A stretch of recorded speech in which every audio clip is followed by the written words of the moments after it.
नमस्ते दोस्तों, जैसा कि आप जानते हैं अपन ने क्लास 8 ज्योग्राफी के सेक्शन के थर्ड चैप्टर को कंप्लीट कर लिया है। आज अपन इस चैप्टर के जो क्वेश्चन आंसर्स हैं इस पे एक थोड़ी सी नज़र डालने वाले हैं। तो चलिए बिना किसी देरी के अपना जो वर्क है वो स्टार्ट करते हैं। तो आपको जो फर्स्ट क्वेश्चन देखने को मिलता है वो है व्हाट इज एग्रीकल्चर। तो आपका जो आंसर है agriculture is a primary activity. Agriculture क्या है? एक प्राइमरी एक्टिविटी है which includes growing of crops, fruits, vegetables, flowers and rearing of live stocks. एक प्राइमरी एक्टिविटी जिसके अंदर अपन फसल उगाते हैं, फल उगाते हैं, सब्जियां उगाते हैं, फूल उगाते हैं और जानवरों को पालते हैं। It is also known as farming. Agriculture को अपन क्या बोल सकते हैं? फार्मिंग बोल सकते हैं। ठीक है। अब आपका जो सेकंड क्वेश्चन है वो यहाँ से स्टार्ट है। Name the factor influencing agriculture. अपने को फैक्टर्स बताने जो एग्रीकल्चर के लिए इन्फ्लुएंस करते हो, एग्रीकल्चर को क्या करते हो? इन्फ्लुएंस करते हो। ठीक है। तो ये जो फैक्टर्स है वो है एक तो फेवरेबल टोपोग्राफी, दूसरा है सोइल और तीसरा क्या है? क्लाइमेट। देखो क्लाइमेट अगर ढंग का मिलेगा तो क्या होगी? फार्मिंग बढ़िया होगी। सोइल अगर अच्छी होगी, देखो एक तो ऐसी फोर्स सोइल होती है जो फर्टाइल होती है, एक अनफर्टाइल होती है, उससे भी जो एग्रीकल्चर पे उस पर इम्पैक्ट पड़ता है। एक टोपोग्राफी पे काफ़ी ज़्यादा इम्पैक्ट जो है एग्रीकल्चर का पड़ता है। ठीक है, तो आप समझ गए होंगे। तो थर्ड क्वेश्चन है वो है what is shifting cultivation, what is disadvantages. Shifting cultivation क्या है और इसके डिसएडवांटेजेस बताने हैं। तो देखिए शिफ्टिंग कल्टीवेशन को अपन बोलते हैं स्लेश एंड बर्न कल्टीवेशन। ठीक है। शिफ्टिंग कल्टीवेशन और slash and burn cultivation is a type of farming activities which involves clearing a plot of land by felling of trees. ये ऐसी फार्मिंग एक्टिविटी है जिसके अंदर अपन क्या कर देते हैं? पहले पेड़ों को काट देते हैं, फिर जो गिरे हुए पेड़ होते हैं उनको अपन क्या कर देते हैं? जला देते हैं। जो इनकी एशेज है वो सोइल में मिल जाती है और फर्टिलिटी क्या कर देती है? इंक्रीज कर देती है। फिर अपन इस पे जैसे क्रॉप्स हो गए, जैसे मेज हो गया, याम हो गया, पोटैटो हो गया, कवावा जैसे उगाते हैं। और जैसे जो सोइल अपनी फर्टिलिटी को लूज करती है तो अपन जो लैंड को क्या अबंडेंट यानी खुला छोड़ देते हैं और दूसरी जगह पे कल्टीवेशन चालू कर देते हैं। इसके डिसएडवांटेजेस क्या है? डिफोरेस्टाइजेशन, जंगलों की कटाई। After some times the land loses fertility. थोड़े टाइम के लिए तो लैंड में फर्टिलिटी इंक्रीज हो जाएगी, लेकिन थोड़े टाइम के लिए अगर आप बार बार उस पर एग्रीकल्चर करते रहोगे तो उसकी फर्टिलिटी क्या हो जाएगी? डिक्रीज हो जाएगी, सोइल इरोजन होएगा। Small patches of cultivation, small patches of cultivation which is sufficient for feeding a large population। और जो स्मॉल पैचेस वो क्या है? इनसफिशियंट है लार्ज पॉपुलेशन का पेट भरने के लिए। समझ गए? क्योंकि वो छोटे से एरिया को सिलेक्ट करते हैं, उसको ही उसी के अंदर जो पेड़ होते हैं उनको ही काटते हैं। तो इतने छोटे से एरिया के लिए इतनी बड़ी पॉपुलेशन को फीड करना भी आसान नहीं है। आपका जो फोर्थ क्वेश्चन है वो है what is plantation agriculture.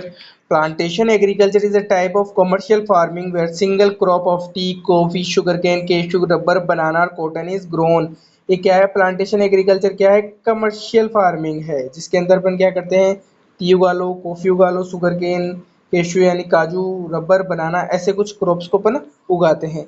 Large amount of labour and capital is required in this farming. इस फार्मिंग को करने के लिए अपने पास ज़्यादा पैसा होना चाहिए, ज़्यादा लेबर होनी चाहिए। The produce is either processed on the farm itself और इन नियर बाई फैक्ट्रीज। जो उस फार्मिंग से जो अपने को प्रोड्यूस मिलता है या तो अपन इसको खुद ही मैन्युफैक्चर कर लेते हैं या आसपास के इंडस्ट्रीज के अंदर इसको मैन्युफैक्चर होने के लिए भेज देते हैं। और major plantation are found in tropical regions of the world. Major plantation crop कहाँ पाई जाती है? ट्रॉपिकल रीजन्स में पाई जाती हैं। लाइक रबड़ कहाँ पाया जाता है? मलेशिया में। कॉफी कहाँ की? ब्राजील की। टी कहाँ की? इंडिया और श्रीलंका की। अपन क्वेश्चन नंबर फिफ्थ पे आ जाते हैं। Name the fibre crop and name the climate conditions required for their growth. अपने को क्या है? फाइबर क्रॉप्स के बारे में बताना है। फाइबर क्रॉप्स के एक तो जूट हो गए और दूसरी कॉटन हो गया। अब देखिए तो जूट के अंदर क्या है? जूट को अपन गोल्डन फाइबर भी बोलते हैं। इसको हाई टेम्परेचर चाहिए, 25 डिग्री से ज़्यादा टेम्परेचर तो होना ही चाहिए। ज़्यादा रेनफॉल भी चाहिए, गर्म और ह्यूमिड क्लाइमेट की इसको ज़रूरत होती है। दूसरा है कॉटन को भी हाई टेम्परेचर चाहिए, मिनिमम 30 और मैक्सिमम 40 डिग्री चाहिए।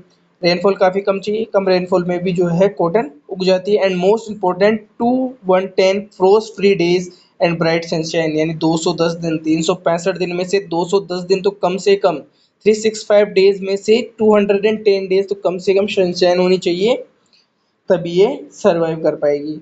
Means a lot of cloud free Sunny days is essential for cotton growing. अब आपका second type of question answer क्या है, टिक द करेक्ट आंसर। देखिए हॉर्टिकल्चर का मतलब क्या होता है, देखो हॉर्टिकल्चर के अंदर अपन फ्रूट्स और वेजिटेबल ग्रो करते हैं, तो इसमें growing of fruits and vegetables हो सकता है, प्रिमिटिव फार्मिंग नहीं है, ग्रोइंग ऑफ व्हीट ये भी नहीं है, तो फर्स्ट आंसर जो है आपका करेक्ट हो जाएगा। दूसरा है गोल्डन फाइबर, अभी जस्ट अपन ने पढ़ा है गोल्डन फाइबर अपन किसको बोलते हैं, जूट को बोलते हैं, ठीक है। थर्ड आ जाता है leading producer of coffee, leading producer अपन ने जस्ट अभी थोड़ी देर पहले पढ़ा है, रबर का मलेशिया, कॉफी का ब्राजील और टी का इंडिया और श्रीलंका, तो यहाँ पे ब्राजील हो जाएगा। अब यहाँ पे एक और क्वेश्चन मिलता है गिव रीजंस, अपने को रीजन देने हैं। इन India agriculture is primary activities. देखिए जो डेवलप्ड कंट्रीज होती हैं जहाँ पे पॉपुलेशन कम होती है वहाँ पे जो एग्रीकल्चर एक तरीके से प्राइमरी नहीं है, वहाँ पे सेकेंडरी भी हो सकता है एग्रीकल्चर, ठीक है। वो खुद ही प्रोड्यूस करके खुद ही बना देते हैं, मैन्युफैक्चर कर देते हैं। लेकिन डेवलपिंग कंट्री इंडिया जिसकी पॉपुलेशन काफ़ी ज़्यादा है, इस वजह से यहाँ पे प्राइमरी एक्टिविटी है। देखिए 2/3 of the Indian population is dependent upon agriculture, hence in India agriculture is a primary activity. क्योंकि जो इंडिया की पॉपुलेशन है, 2/3 पॉपुलेशन जो है, 2/3 पॉपुलेशन को क्या है, एग्रीकल्चर पे डिपेंडेंट है, इस वजह से एग्रीकल्चर यहाँ पर क्या है, यहाँ का जो है वो क्या है, प्राइमरी है। Different crops are grown in different regions, ये बताना है। Different crops are grown in different region because growing of crops depends upon geographical condition, demand of produce, labour, level of technology. चार फैक्टर इसने बताए, देखो चार factor क्या क्या बताए। एक तो जियोग्राफिकल कंडीशन, भाई वहाँ की जियोग्राफिकल कंडीशन कैसी है, पहाड़ है, प्लेन है, प्लेट्यू है, डेजर्ट है, क्या है, इसका भी काफ़ी इंपॉर्टेंट जो है फैक्टर पड़ता है क्रॉप के। डिमांड क्या है, वहाँ पे उस क्रॉप की डिमांड है कि नहीं उस एरिया के अंदर, ठीक है। तीसरा है लेबर, लेबर वहाँ कितनी, और चौथा है लेवल ऑफ टेक्नोलॉजी, अपने पास लेवल ऑफ टेक्नोलॉजी कितनी है। जैसे ज़मीन काफ़ी ज़्यादा हार्ड है तो वहाँ पे अपने को लेवल ऑफ टेक्नोलॉजी ज़्यादा चाहिए होगी, हैवी मशीन की ज़रूरत पड़ेगी, ठीक है।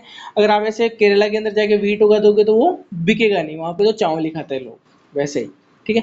Favourable topography of soil climate also plays an important role in selection of crops to be grown in that area.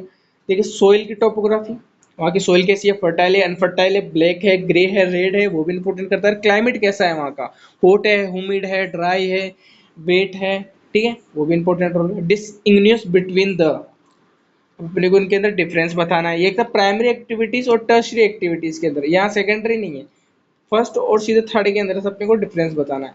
चलिए अपन बताते हैं। एक तो प्राइमरी एक्टिविटीज होगी connected to extension and production of natural resources. Primary activities के अंदर अपन क्या करते हैं, नेचुरल रिसोर्सेज का क्या करते हैं, एक्सटेंशन और प्रोडक्शन करते हैं, ठीक है।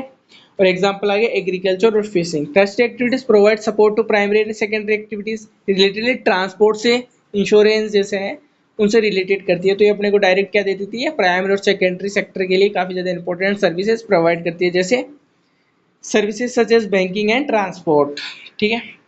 अब आ जाता है subsistence farming and intensive farming. Subsistence farming practice to meet the needs of farmers family. इसके अंदर क्या करता है, फार्मर अपनी परिवार की जो जरूरत है उसको फुलफिल करने के लिए खेती करता है। Involve the use of low level of technology, वो low level of technology use करता है, ज़्यादा टेक्नोलॉजी यूज नहीं करता है। And household labour for producing a small output, और अपने घर वालों को एज ए लेबर यूज करता है और एक छोटा सा आउटपुट जनरेट कर लेता है। वैसे इंटेंसिव है, a type of subsistence farming involves annual cultivation of a small plot of land using simple tools और मोल्ड लेबर। इसके अंदर क्या करता है, यही है कारण तो उसका यही है, लेकिन वो साल के अंदर एक से ज़्यादा उगा लेता है फसल, ठीक है। लेबर ज़्यादा यूज़ करता है लेकिन सिंपल टूल यूज़ करता है, लेकिन वो एक से ज़्यादा फसल इसके अंदर उगा लेता है, ठीक है। दोस्तों अगर आपको वीडियो अच्छा लगा हो तो वीडियो को लाइक करें, कमेंट करें, शेयर करें और मेरे को सपोर्ट करें गाइस। Thank you.